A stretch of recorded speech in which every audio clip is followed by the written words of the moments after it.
Hello दोस्तों, स्वागत है आपका हमारे YouTube channel the audio story में। आज की कहानी है खामोशी के साए। शहर की गलियां सन्नाटे में डूबी हुई थी। बाहर हल्की बारिश की बूंदें टपक रही थी और कहीं दूर से कारों की हल्की आवाज़ आ रही थी। रिया अपनी खिड़की पर खड़ी थी, हाथ में चाय का कप लिए हुए। आज भी वही खालीपन क्यों महसूस हो रहा है, वो अपने आप से पूछ रही थी। रिया पिछले 2 सालों से अपने छोटे से अपार्टमेंट में अकेली रह रही थी। कॉलेज, काम और दिन रात की व्यस्तता ने उसे शहर की इस भीड़ में कहीं खो दिया था। लेकिन इस अकेलेपन में उसकी आंखों के सामने हमेशा एक सवाल रहता, क्या ये सब सही है? तभी उसकी नज़र पड़ोसी की बालकनी पर गई। वहाँ एक आदमी खड़ा था, उसके हाथ में एक छोटा डब्बा और चेहरे पर एक थकी हुई मुस्कान। वह आदमी अक्सर इस समय बाहर आता, किताबें पढ़ता और शहर के सन्नाटे में खो जाता। रिया को उसकी यह आदत अजीब सी लगी। अचानक बिजली चमकी और उसके कमरे की हल्की रोशनी पल भर में गायब हो गई। रिया ने देखा कि वह आदमी धीरे धीरे उसके अपार्टमेंट की ओर बढ़ रहा था।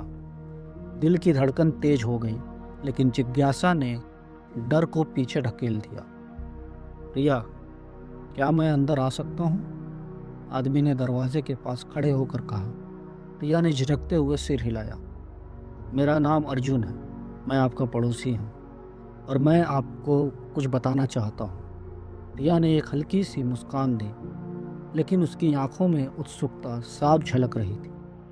अर्जुन ने अपने डब्बे से कुछ पुरानी तस्वीरें और पत्र निकाले। ये सब तुम्हारे परिवार और शहर की अनसुनी कहानियों से जुड़े हैं। मुझे लगता है तुम्हें इसे जानना चाहिए। रिया ने देखा कि तस्वीरों में उसके पिता और कुछ अजनबी लोग थे। पत्रों में पुराने नाम और तारीखें लिखी हुई थी। हर पन्ना जैसे किसी रहस्य की चाबी था। तुम ये सब कैसे जानते हो? रिया ने पूछा। अर्जुन ने मुस्कुराते हुए कहा, मैं तुम्हारे पिता का पुराना दोस्त हूँ। कुछ बातें जो तुम्हें उन्होंने नहीं बताई, मैं उन्हें तुम्हारे लिए लाया हूँ।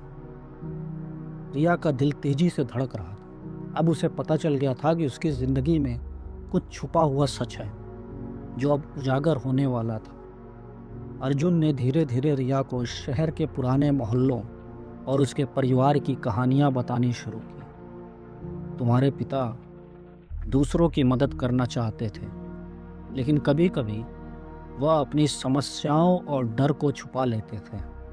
यही वजह है कि तुम्हें बहुत कुछ पता नहीं था।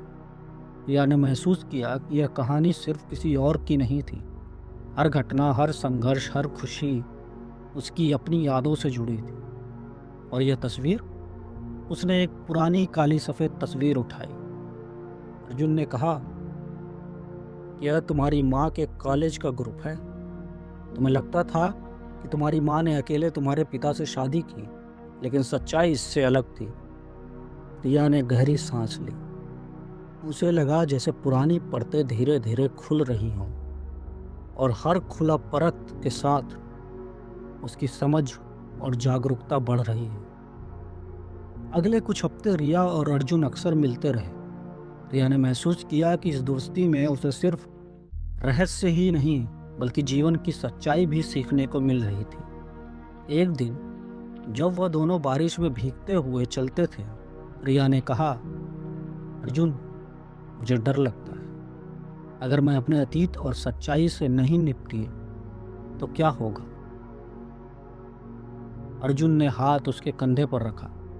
डर हर किसी को लगता है, लेकिन सच्चाई से भागना आसान नहीं। जब तुम सामना करती हो, तभी तुम्हारी ताकत सामने आती है, और तुम में यह ताकत है। रिया ने महसूस किया कि अब वह अकेली नहीं थी। उसकी दोस्ती और अर्जुन की समझदारी ने उसके भीतर एक नई ऊर्जा पैदा कर दी थी। एक रात रिया ने अपने पिता की पुरानी डायरी पढ़नी शुरू की। हर पन्ने पर पिता की भावनाएं, आशाएं और डर लिखे थे। तुम्हें कभी भी अकेला नहीं छोड़ना चाहिए। जीवन की राह कठिन है, लेकिन तुम्हारे भीतर हमेशा रोशनी है। डायरी में लिखा था। रिया ने आंखें बंद की। उसे महसूस हुआ कि जिंदगी में अब डर नहीं रह गया। अतीत के साए उसे अब मार्गदर्शन दे रहे थे। वह अपने कमरे की खिड़की पर खड़ी हुई और बाहर की तरफ देखने लगी। बारिश रुक चुकी थी और सूरज की पहली किरणें सड़क पर पड़ रही थी। रिया ने गहरी सांस ली और मुस्कुराई। शायद हर खामोश शाम में कहानी छिपी होती है, बस हमें उसे सुनने और समझने का साहस चाहिए। समय बीतता गया। रिया ने कॉलेज और काम के साथ साथ अपने परिवार और पुराने रिश्तों को समझा।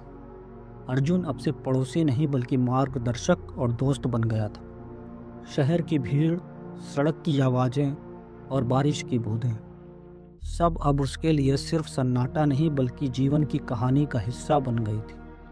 रिया ने अब यह समझ लिया था कि अतीत, रहस्य, दोस्ती और संघर्ष सब मिलकर जीवन की असली ताकत बनाते हैं। वह खिड़की से बाहर देखती रही और अपने दिल में एक नया विश्वास और आत्मविश्वास लेकर मुस्कुराई। जीवन की खामोशी में भी हमेशा सच्चाई और कहानी रहती है और अब मैं उसे सुनने के लिए तैयार हूँ।